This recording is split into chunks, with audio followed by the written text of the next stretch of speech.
Esse ano teve muito filme bom mesmo, eu tive muita dificuldade de escolher os filmes preferidíssimos. Eu fiz inicialmente uma lista com 19 filmes, mas acabei reduzindo para 7 filmes e elegi 3 filmes com menção honrosa. Vamos à listinha de final de ano que eu sei que vocês adoram.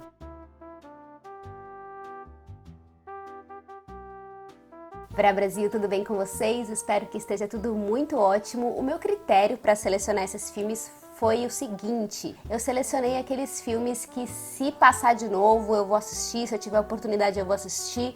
Foram filmes que ficaram em mim, que foram muito marcantes, e alguns deles vocês vão notar que foram lançados fora do Brasil em 2018, mas só foram lançados no Brasil mesmo em 2019. Então esses filmes estão aqui nessa listinha. O primeiro filme da lista é O Assunto de Família, que é um filme japonês, dirigido pelo Hirokazu Koreeda. Esse filme foi o vencedor da Palma de Ouro em Cannes em 2018. Ele também foi indicado ao Oscar de melhor filme estrangeiro esse ano em 2019. E ele também está disponível na Netflix, então dá pra você assistir agora de uma maneira muito mais fácil. Gosto muito desse filme, que vai falar da história de uma família que comete pequenos furtos. Então ele é um filme que, ao mesmo tempo que ele é leve, que ele é engraçado, que ele é divertido, ele vai se enveredando para um lugar mais de suspense, mais tenso e emocionante ao final dele. Ele vai romper completamente com o imaginário que a gente tem do oriental, da família japonesa, da religião, serem pessoas mais centradas, mais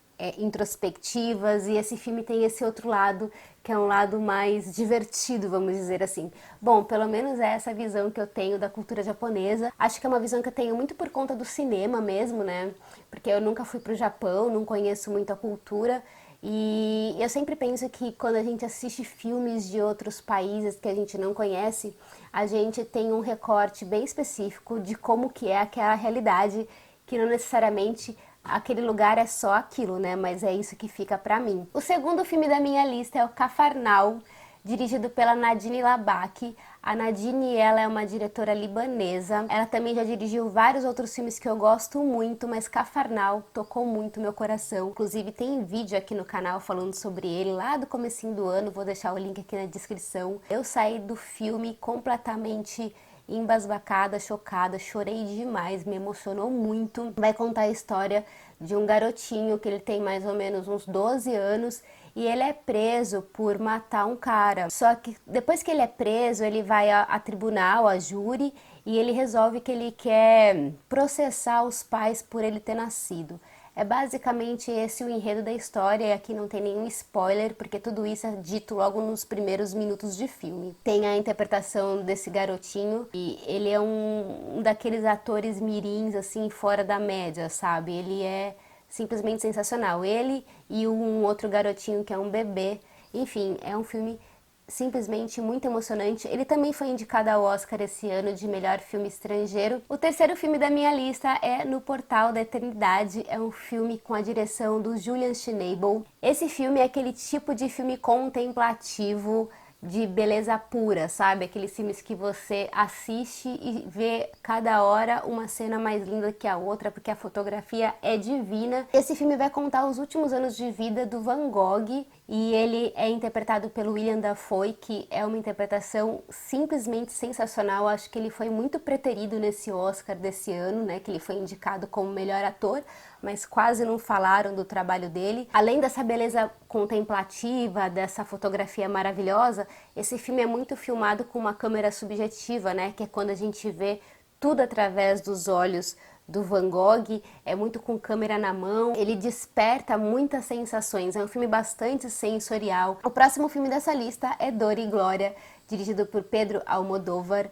Esse filme também é um filme que tem vídeo aqui no canal, gosto muito. Ele vai contar a história de um ator, né, que é interpretado pelo Antônio Bandeiras, que simplesmente está sensacional nesse filme. Eu acho que a gente vê o Antônio Bandeiras muito maduro, muito seguro do que ele está fazendo, a forma como ele interpreta o personagem, o olhar dele, a simbiose que tem dele com o Almodóvar, porque esse filme é um filme bastante autobiográfico, né? Tem vários elementos da carreira do Almodóvar, tem referência a vários filmes mais antigos. Eu considero que esse é um filme bastante interessante e mais tocante para quem acompanhou a trajetória do Almodóvar desde o início até agora. Não que não seja um filme para quem não conheça a obra dele, mas é que eu acho que ele vai fazer mais sentido para quem tem alguma relação com a obra, porque realmente tem muitas referências e a gente tem a interpretação também da Penélope Cruz, então a gente tem essa tríade, né? Penélope Cruz, Antônio Bandeiras, Almodóvar, que são parceiros de trabalho e é praticamente uma homenagem, uma recordação, um filme nostálgico da vida e da obra desse cineasta maravilhoso. O próximo filme da minha lista é o Parasita, que é do diretor Bong Joon-ho. Eu amei esse filme, né? Já falei milhares de vezes desse filme. Quem me acompanha no Instagram e nos stories sabe que toda hora eu recomendo esse filme. Consegui convencer muita gente de assistir. É o filme que ganhou a Palma de Ouro em Cannes esse ano. Muito provavelmente vai ser o vencedor do Oscar de 2020. Tem outros competidores assim que estão ali bem pau a pau com Parasita, como por exemplo Uma Mulher Alta, que é um filme russo que eu assisti recentemente, mas eu acredito que o Parasita ele contempla muitos elementos interessantíssimos que fazem ele, para mim, talvez o melhor filme do ano. Ele vai misturar os gêneros, ele tem humor, ele tem crítica social, ele tem excelentes atores.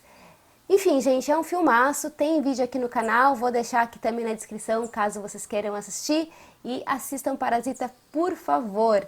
O próximo filme da minha lista é o meu queridíssimo, amado, maravilhoso Bacurau, dirigido pelo Kleber Mendonça. É o filme nacional que eu mais gostei de ter assistido nos últimos tempos. Eu também fiz vídeo desse filme aqui no canal. Bacurau eu considero o nosso faroeste nordestino, com uma puta crítica também social. Ele dialoga profundamente com o que está acontecendo no Brasil agora, embora esse filme tenha sido uma ideia de anos atrás do Kleber, né?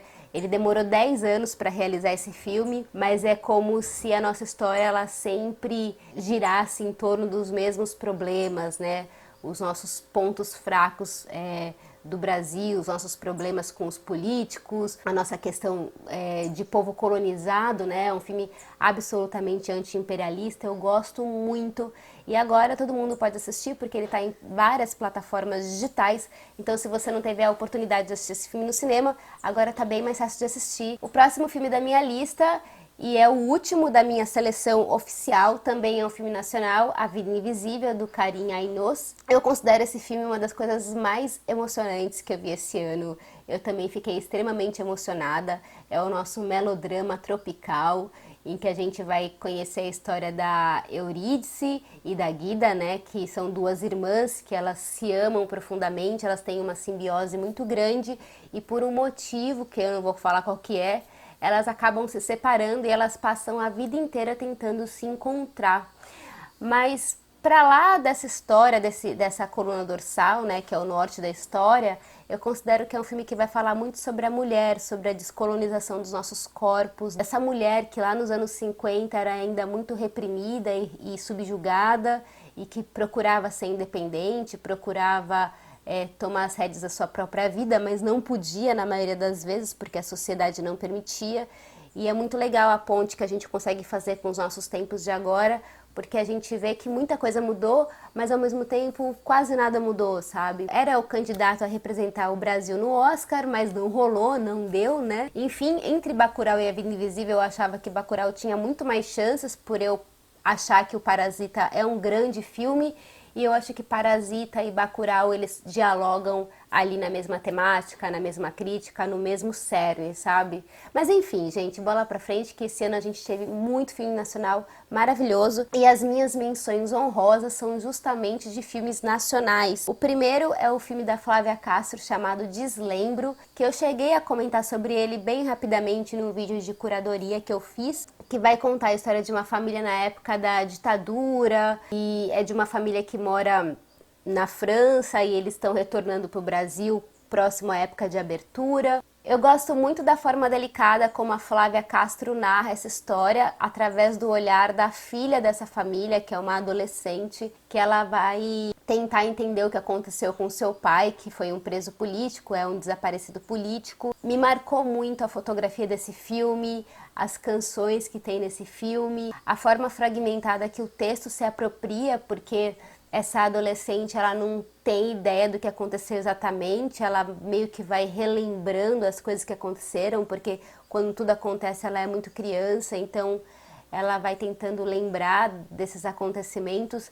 E para mim esse filme é pura poesia, e é louco porque é pura poesia para falar de um assunto tão duro que foi a ditadura, que foram os presos políticos, que foram as pessoas que foram torturadas. Um outro filme que eu quero deixar aqui como menção honrosa é um documentário, Estou Me Guardando para Quando o Carnaval Chegar, que foi dirigido pelo Marcelo Gomes. Ele está disponível na Netflix, vai contar a história de uma cidade chamada Toritama. Essa cidade é uma das maiores fabricantes de jeans do país e vai contar a história dos moradores dessa cidade, que eles trabalham muito de maneira independente, eles se dizem independentes nesse trabalho, né? Quanto mais eles trabalham, mais eles ganham, é uma espécie de trabalho escravo moderno. Eu gosto muito como é abordado o tema nesse documentário, porque ao mesmo tempo que o Marcelo Gomes entrevista essas pessoas, a gente vê que elas são pessoas felizes, que elas são pessoas que trabalham e valorizam muito o ofício delas, né? Tem muito orgulho.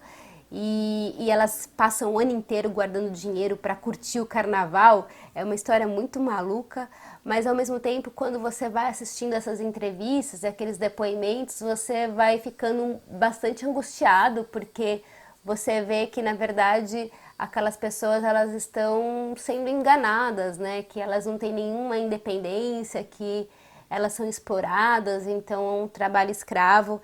E eu acredito que esse tipo de exploração é muito presente ainda em diversos lugares. Não precisa nem ir muito longe, né? O trabalhador que fica aí 10, 12 horas trabalhando, folga uma vez por semana, às vezes nem folga.